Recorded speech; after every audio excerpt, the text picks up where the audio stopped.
Esta es de las más bonitas, la del Mayo francés, porque es una historia de utopía, es una historia de la imaginación al poder.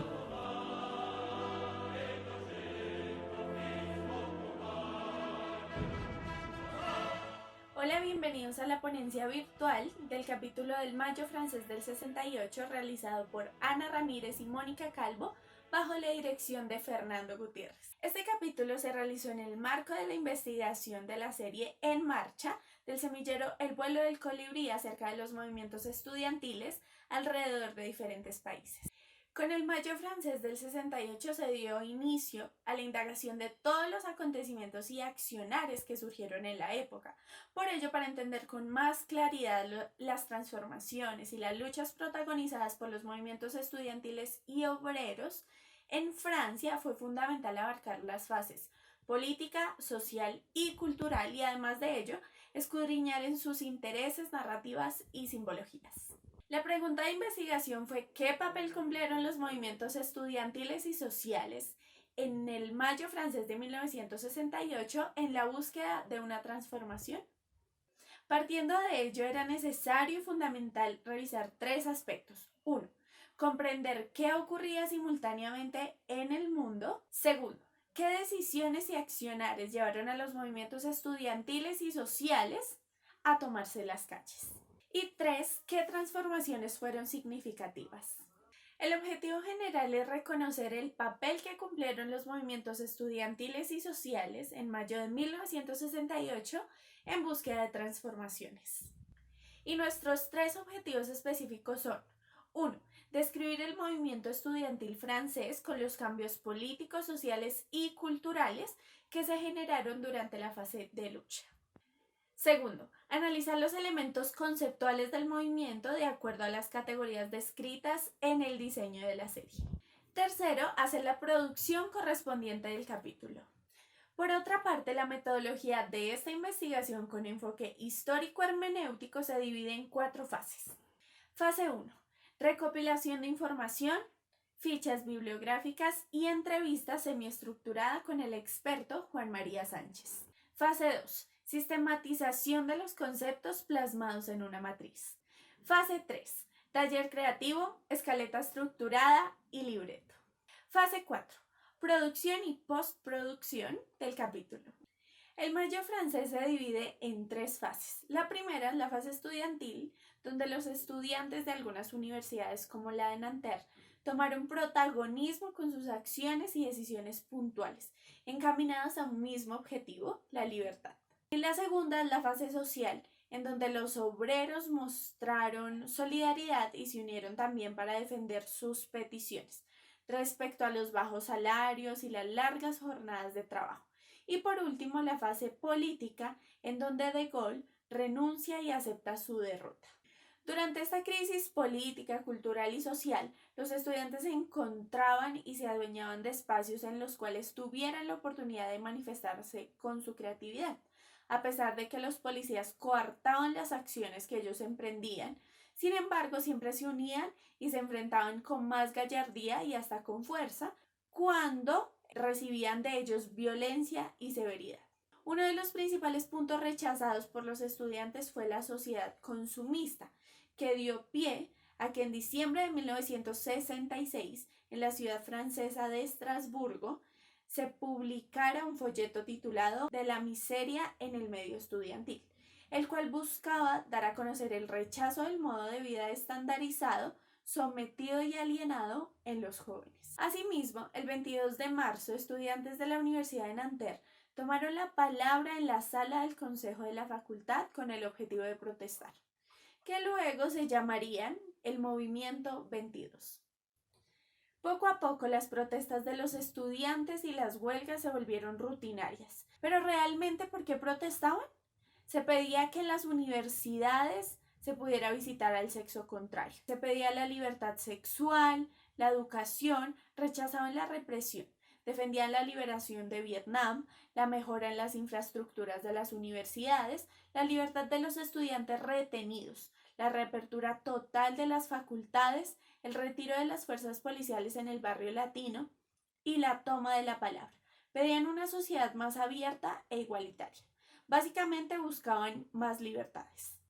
Tres de los actores más simbólicos del Mayo francés fueron Daniel Cohn-Bendit, uno de los líderes del movimiento 22 más conocido como Daniel Rojo, y uno de los personajes más visibles en el Mayo francés de 1968, debido a su liderazgo en varias de las manifestaciones y a que expresaba ante muchos sus inconformidades y peticiones. Él buscaba una lucha pacífica, le repetía a los jóvenes que a pesar de la rabia y el abuso, mantuvieran la calma. Jean-Paul Sartre fue otro, quien se involucró con los huelguistas y habló con los estudiantes en las protestas. Sartre era el hombre que salía con el megáfono para agitar a la juventud. Estaba en las barricadas de las revueltas del 68 y el movimiento juvenil en la calle. No solo leían sus publicaciones, sino que además se encontraban con él y lo aplaudían. Y por último, Simone de Beauvoir, con un tema tan importante y significativo como la liberación de la mujer. Ella estudió filosofía en la Sorbona y defendía los derechos de las mujeres para que pudieran elegir sobre su propio cuerpo, y también participó en las campañas en pro del aborto.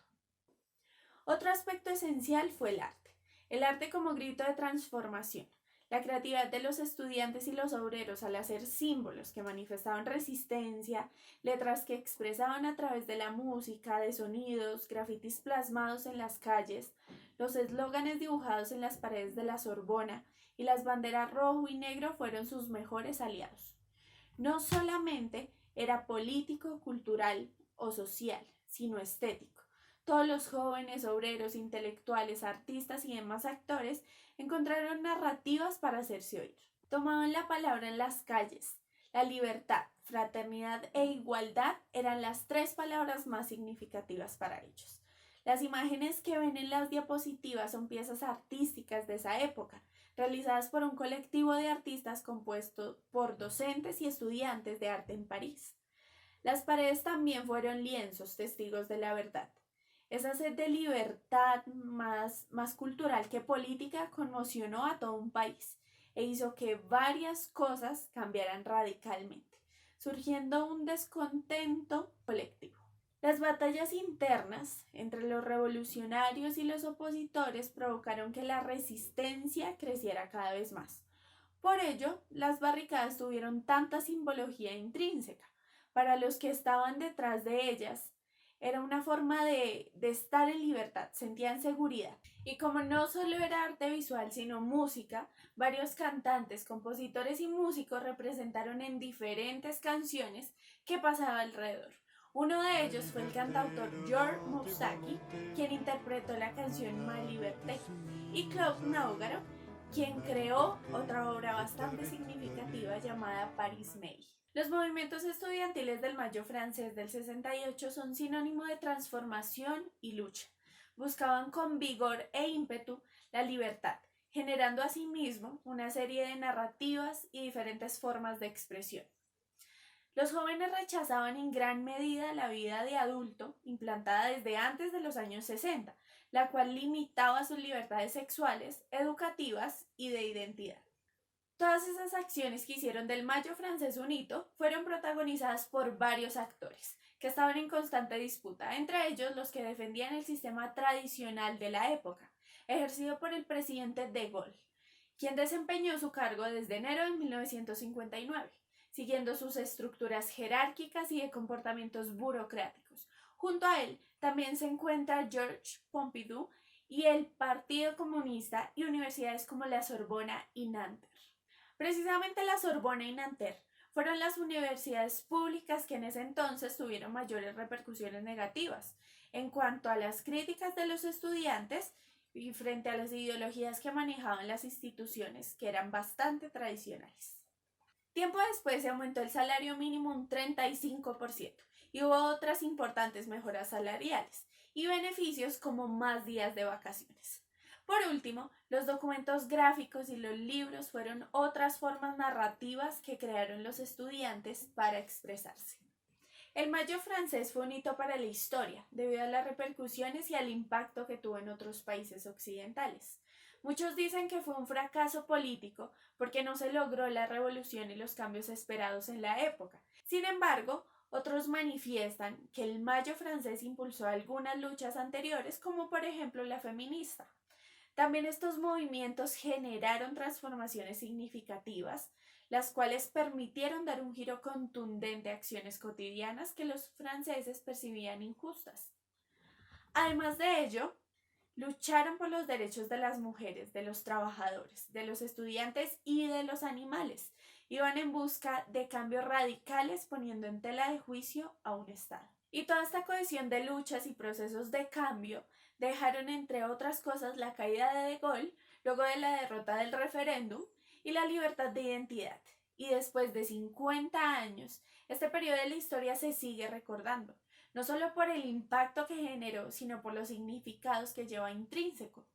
En la actualidad, las luchas continúan, no propias de los movimientos estudiantiles, sino caracterizadas por la participación de varios actores que hacen parte de movimientos sociales, defendiendo diferentes causas.